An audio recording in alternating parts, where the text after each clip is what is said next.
Recently US ने एक चाल चला है जिससे रसिया को तो हर्ट होगा ही साथ इंडिया को भी इससे काफी लॉस होने वाली है।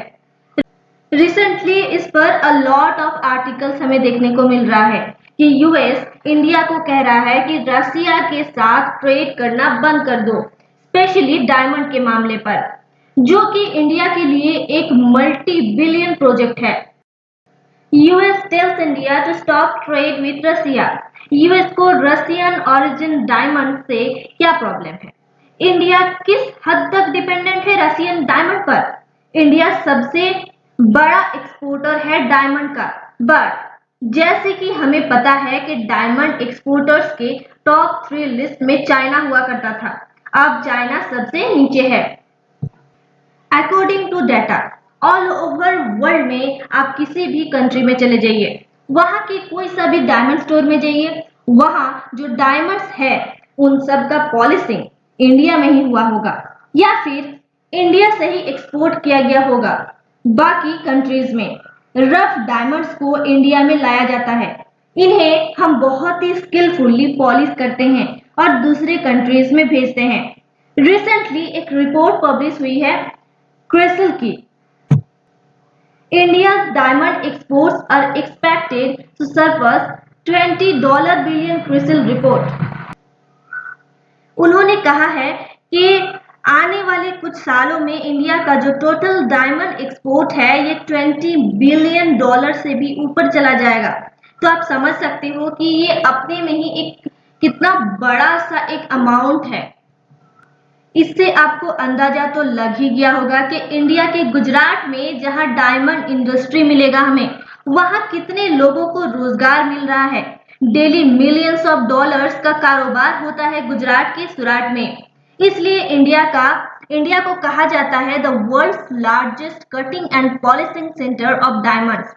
और अब इस पे नजर पड़ गया है यूएस की, चल रही है इंडिया को डैमेज करने की साजिश। यूएस इंडिया के लिए एक बहुत ही इम्पोर्टेंट है, इसलिए क्योंकि यूएस इंडिया का सबसे बड़ा मार्केट है। हम यूएस के मार्केट में बहुत सारे चीज बेचते हैं। सबसे इंटरेस्टिंग बात तो ये है कि यूएस को मेडिसिन से ज्यादा हम प्रेशियस मेटल, स्टोन और डायमंड सेल करते हैं।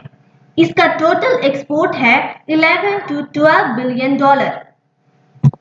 बहुत ही लंबे समय से चला आ रहा यूएस और इंडिया का डायमंड ट्रेड में रसिया एक वाइटल रोल प्ले कर रही थी, बिकॉज रसिया में आपको मिलेगी सबसे बड़ा डायमंड माइनिंग कंपनी। इंडिया को मिल रहा था रसिया का टोटल 30% रफ डायमंड, क्योंकि रसिया के पास ना कोई कटिंग कंपनी है ना ही कोई पॉलिशिंग कंपनी है। तो इंडिया रफ डायमंड्स को सुंदर अट्रैक्टिव बना के सेल कर रहा था यूएस को। इससे यूएस को भी फायदा था और इनडायरेक्टली इंडिया भी कमा रहा था और रसिया भी। रसिया में जो डायमंड माइनिंग कंपनी है वो कौन सा है, क्या नाम है उसका? चलिए आज जानते हैं उसके बारे में। कंपनी का नाम है Alrosa, the world leader in diamond mining. जब से यूएस ने रसिया पे सैंक्शन लगाने शुरू किए हैं तब से रसिया का उम्मीद तो इंडिया से ही था। पहले तो उनसे ऑयल और नेचुरल गैस परचेज करते रहना, फिर रफ डायमंड्स हैं वो भी परचेज करते रहना, नहीं तो उनकी जो डायमंड्स की कंपनी है वो कोलैप्स हो जाएगी। Can India keep the sign on रसिया's डायमंड इंडस्ट्री? इस फैक्टर पे चाइना कुछ नहीं कर सकता। बाकी जगह इंडिया नहीं है तो चलो कोई बात नहीं, चाइना कर लेगा, बट यहाँ चाइना कुछ नहीं कर सकता। डायमंड के मामले में Russian diamond company need India, और कुछ हद तक हमको भी रसिया का डायमंड इंडस्ट्री की जरूरत है। रसिया से हमें अफोर्डेबल प्राइस पर डायमंड्स मिलती है।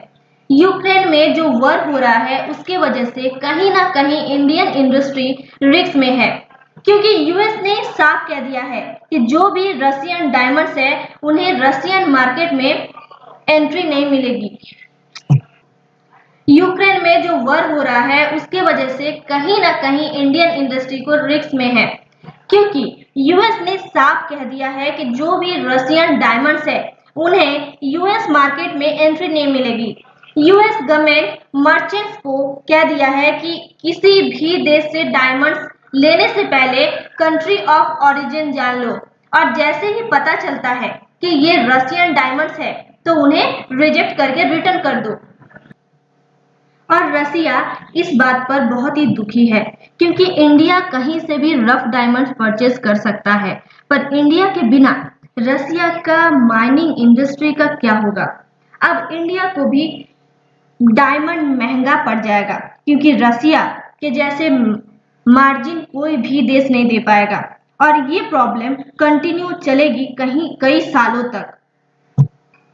Ukraine war, Russia must withdraw to pre invasion position for a deal, Zelensky.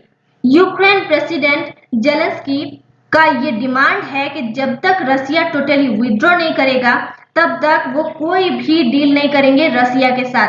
तो ये तो साफ है कि यूक्रेन वॉर कंटिन्यू चलेगा और हमें इस प्रॉब्लम को स्पॉन्टेनियसली झेलना पड़ेगा।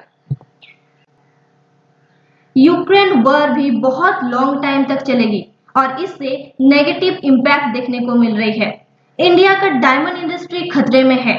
अगर यूएस को किसी तरह इंडिया मना लेता है तो ही इंडिया का डायमंड बिजनेस की नैया डूबने से बच सकती है।